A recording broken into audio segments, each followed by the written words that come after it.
Jesus definir os rumos do seu trabalho, estabelecendo publicamente que não se serve bem a dois senhores, pois que esta atitude ambígua deixa um deles em falta. Por ser o Filho de Deus, mantinha a postura excelente exteriorizada nos atos superiores de que dava mostras. O julgamento absurdo que não dissimulava o rancor da indignidade contra a honradez levava ao cumprimento da lei que estabelecera a necessidade de o justo ser punido pelos delitos do amor e da perfeita doação. Assim, o ódio farisaico desperta no povo ingrato a sede de sangue, e a malta bem trabalhada pelo verbo da revolta amotinou-se, exigindo-lhe a morte infamante. Passado pelas hábeis mãos do sacerdócio organizado, fora agora empurrado para o poder civil, a fim de que o representante do imperador ficasse responsável pela punição, carregando na consciência culpada a vida do homem que viera mudar os rumos da história e da humanidade. Desta forma, a frieza da noite era semelhante à frialdade dos sentimentos entorpecidos e apaixonados, na cegueira da própria alucinação. Pôncio Pilatos, dúbio e venal, sabia o inocente. Inquirira-o repetidas vezes, submetendo-o ao jogo difícil das palavras, tentando encontrar-lhe culpa, confundi-lo.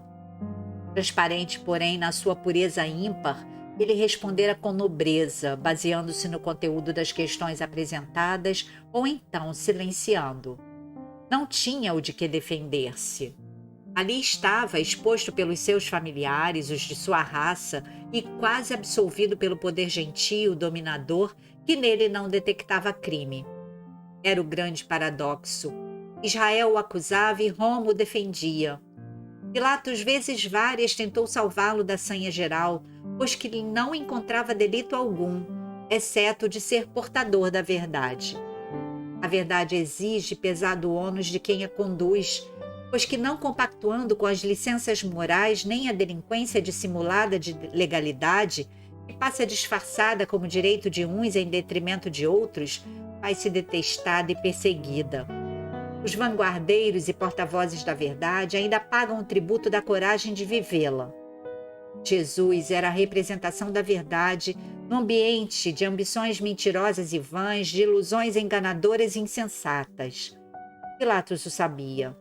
Estava sempre cercado de bajuladores mesquinhos, acostumado aos famanazes da indignidade que lhe recolhiam as migalhas do poder, que também não lhe pertencia, e na sua transitoriedade passava de mãos. Sabia não possuir amigos, e sim exploradores da situação. Aquele homem nada lhe pedia, nem mesmo se justificava ou aguardava qualquer compaixão. Rei não solicitava nem esperava consideração, porque o seu não era o reino terrestre, pois que se encontrava além e acima das vacuidades humanas que erigem e derrubam tronos em batalhas de sangue e de impiedade. Vendo-o ser viciado, numa tentativa de aplacar a sede dos perseguidores, não se pôde furtar por covardia moral ao atendimento da imposição que bradava. Morte! Crucifica-o! Fugindo à posição de legislador e homem de governo, temendo a turba que odiava, aqueceu, perdendo a paz. Ofereceu Barrabás, que também se chamava Jesus, e eles não aceitaram a troca.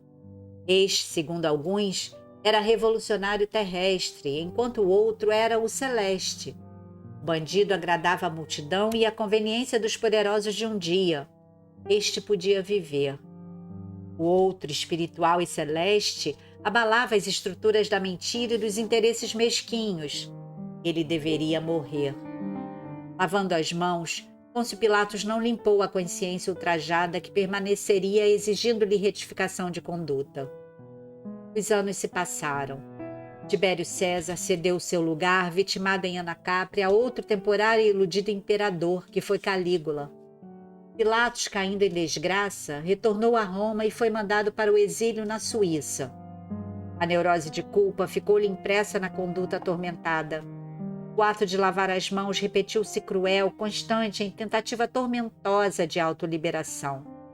O olhar do inocente eram na sua lembrança duas estrelas de intensidade ímpar, penetrando-lhe os esconsos recônditos da alma sofrida. Desarmado de fé e corroído pelos remorsos incessantes, Com o sangue nas mãos da vítima que representava todas as vítimas que lhe sofreram a injunção criminosa, que se avolumava e sem valor moral para a reabilitação através do bem, atirou-se inerme, infeliz, na cratera profunda de um vulcão extinto, fugindo da vida física para adentrar-se na vida onde a verdade estua perene. O sonho da esposa naquela noite terrível e fria cumprira-se. Ela o advertira. Este homem durante toda a noite fez-me sofrer em sonho. Não te envolvas com ele. Em todos os tempos, os Pilatos do mundo requintado e torpe lavam as mãos a respeito dos destinos dos Cristos amor, perseguidos pelos dominadores dominados pelas quimeras. O amor, porém, sobrenada no mar dos ultrizes comportamentos apaixonados. São eles que repetem o código soberano das bem-aventuranças, abrindo espaços para os que anelam por um mundo melhor e mais feliz, edificando o reino de Deus no país das almas. Barrabás, Pilatos ou Jesus, eis o desafio de ontem e de hoje.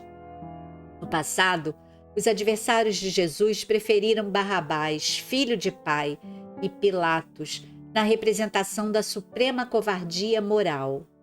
Estes, no entanto, passaram, a morte os recolheu. Quem, no entanto, elegeu Jesus, vive na memória do bem e desfruta felicidades, embora a vida os tenha chamado.